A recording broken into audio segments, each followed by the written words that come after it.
रे एक साथ मिलके सभे करत समान, एक साथ मिलके सभे करत समान। तो हमारा देशवा के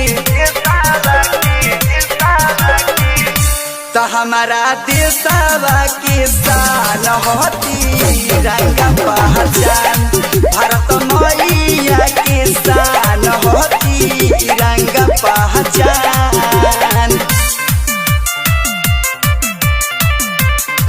भारत मैया के शान होती रंगा पहचान,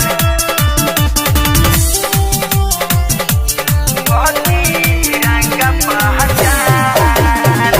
हिंदू मुस्लिम मयूरी सिख ईसाई जन गण मन यदि बोले सब भाई।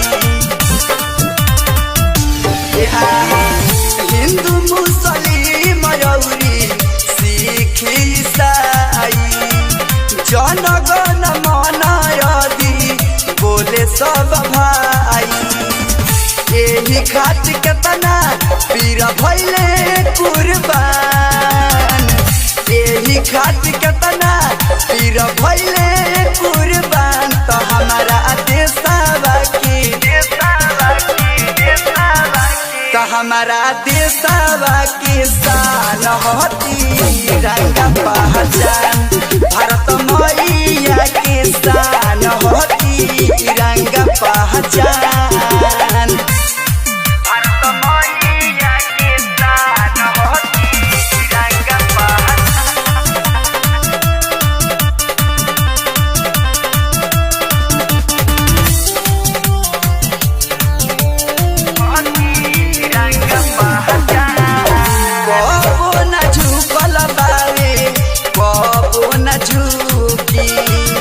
हरदम फहरत रही कबो न रुकी,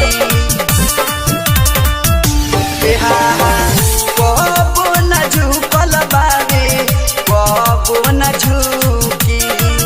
हरदम फहरत रही कबो न रुकी। दिग्विजय दीवाना कहेगा के गुणगान, सरवन अमीर कहेगा के गुणगान। तो हमारा देशवा के